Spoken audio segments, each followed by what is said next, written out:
Welcome to This Week in Virginia. Our regular viewers will find this show quite different from what they've usually seen. Most frequently, we have guests who are making history. Today, our guest will present a project about obtaining oral histories from people who made history decades ago. Virginians for Integrity in Government's Oral History Project will capture memories and reflections of former members of the General Assembly who served in the 20th century, particularly going back to the 1960s, 70s, 80s, and then the 90s. These interviews will focus on both issues and on personalities during this period in Virginia state government. I'm David Bailey, your host for This Week in Virginia. And in full disclosure, I'm also a member of the board of Virginians for Integrity in Government. A very special edition of This Week in Virginia, in which we are talking about a very special project that's going to be taking place very, very soon. In fact, we've sort of started it already. It's a project that you'll want to hear about, and we'd love to have you involved in it. Angel Miner, my co-host, is going to kick off with a question, and then we're going to hear from members of the board about their perspective, why they're interested in doing this particular project. So, Angel? Thank you, Mr. Bailey. Good morning. What is this project about? Can you tell the viewers? Good morning. I'm Dr. Roger Collier, recently retired Baptist minister, and have been happy for over half of my life to be associated with Virginians for Integrity in Government. I believe we contributed to lifting up the politics of our great Commonwealth of Virginia. We've had numerous activities over the years, and this latest one, I firmly believe, has the potential and the possibility to keep us moving forward as a great group of individuals trying to lift up our state.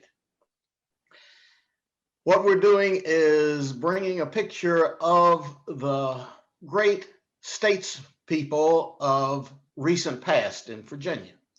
And we've had some great ones, and they have worked together across party lines.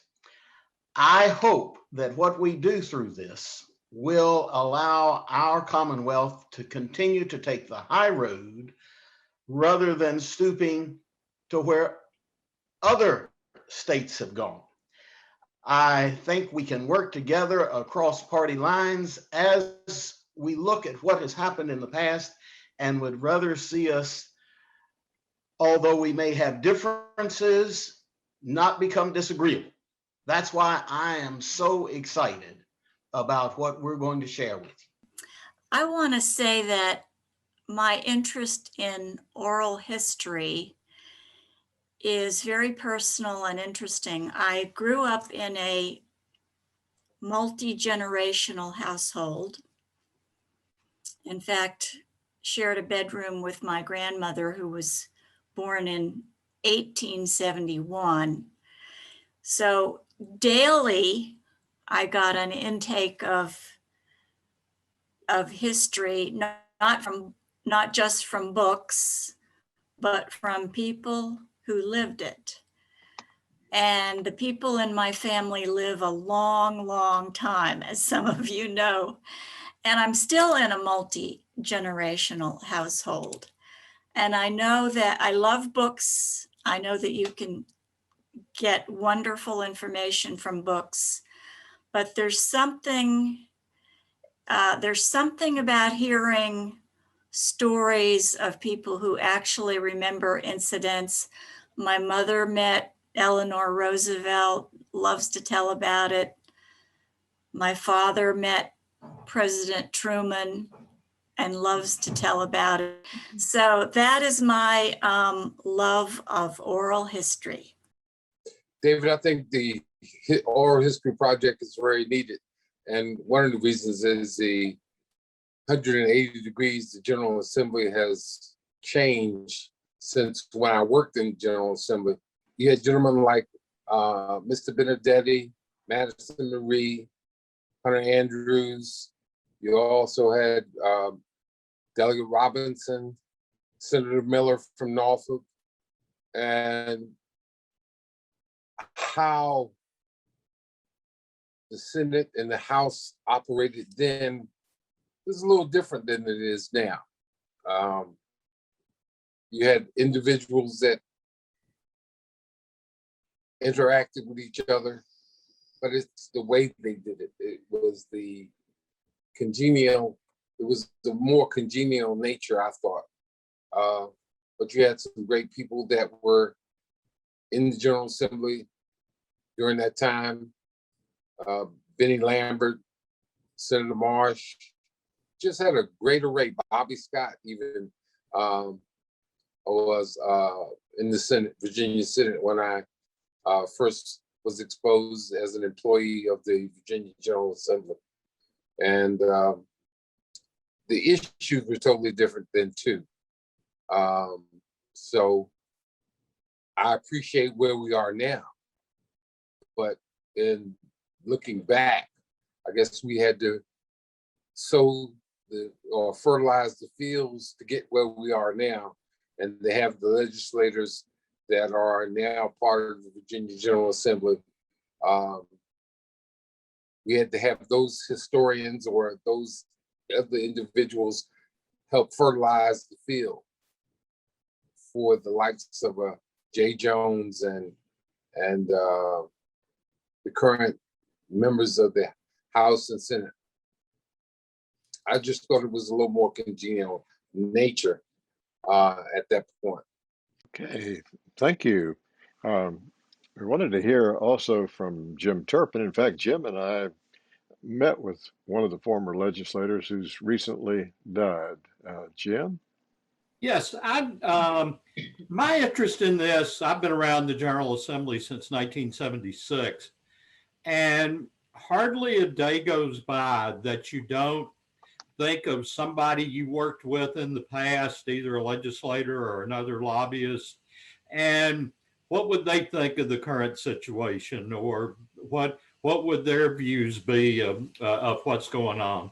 And this will be an opportunity to, if you can't speak to them directly, at least get a feel for how we got there as an institution where we stand on the shoulders of where we came from. We're not dependent on it, but we're built on the General Assemblies of the past.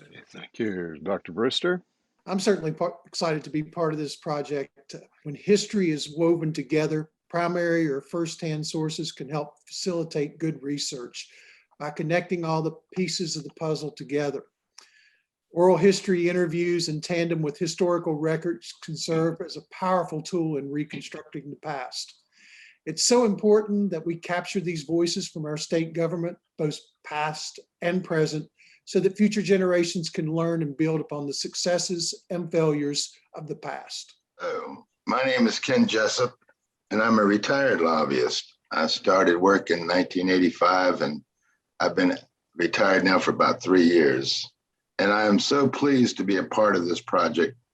I was excited when I was asked about it. I like what we're going to be doing with it. And partly because one thing I learned as a young lobbyist, and I saw it develop as I kept going, was that your members of the General Assembly really want to do good.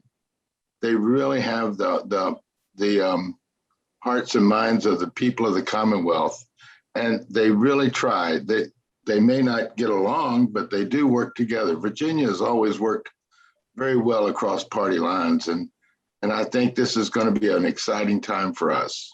Thank you. Thank you very much. Diana Dutton, let's hear from you. I'm Diana Dutton. I'm currently Deputy Registrar, Voter Registrar for Fauquier County. But before that, I worked for Delegate Harry Parrish from around 1989 until he died in 2006. And I got a wonderful view of the General Assembly through working with him and the way he interacted with people and others in the General Assembly. He worked across party lines And everybody worked so well together back in that time forward. And I want I want citizens, students, current legislators to realize how important it is to be able to work across party lines and to get along with one another, not like we're seeing in other areas. And I don't want to see Virginia become like DC, like the federal government. There are some things going on now that I'm sure Delegate Parrish is rolling over in his grave about, but it's a good institution, and we need to show the historical knowledge, the development of how the laws were made and are made, and continue in a statesman-like profession as opposed to a political climate. So I'm really pleased. I've been involved with Virginians Integrity for Government since our inception, and it's a great organization that David Bailey has developed. And I just hope that everybody can learn from the things that we are projecting. Thank you. I'm David Bailey. I go back to the beginning of Virginians for Integrity in Government, and there were people like Earl Shiflett, who many will remember. There were legislators from Northern Virginia, Dick Hobson, who just recently died, and Connie Ring, one a Democrat, one a Republican. And they had worked together as colleagues, and they were involved. I think the project that we're starting on right now has got to be one of the most exciting ones, and certainly a timely one. Practically every month, as some of us have talked together about former legislators that we'd like to interview, and say, oh my goodness, another one of the ones that we fail to get an audio or a video conversation with is no longer available. So there are plenty of legislators in the 1970s. There may be some also who started in the 60s, in the 1980s, 1990s, and we would encourage you to help us as we're developing our list. And we have one started, but we're always adding to it, and we want to get to work before we have to start subtracting from it. Yeah, and I think that's important. I think it's important, the history of who some of the other elected officials were and who the current elected officials are. I think we still have a great number of elected officials in the House and in the Senate. And I love the perspective that some of them bring. Some of them philosophically, personally, I don't agree with. But overall, I think that we have a good group of very intelligent, well-spoken representatives now. When Delegate Parrish, when they talked about legislation on the floor of the House of Delegates, they could argue and carry on, but the minute they walked out the door, out of the General Assembly room, of the chambers, they were friends again. And the legislators need to remember that they're dealing with issues on the floor, but they're not personal issues. They are issues that involve the Commonwealth or their localities. They're issues that should be that are valuable for the whole Commonwealth. And that stays on the floor and your friends outside the legislative chamber.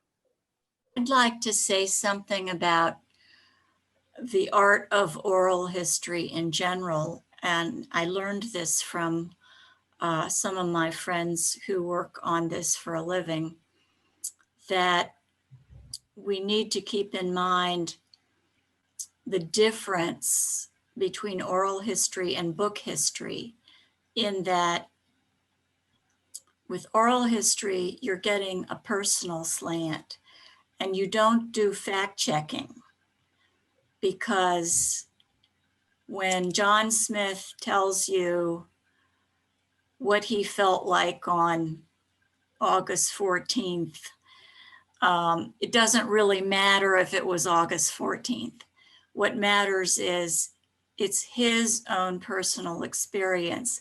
And some of the things people say are inevitably going to be slightly inaccurate, but that's not the important thing with oral history.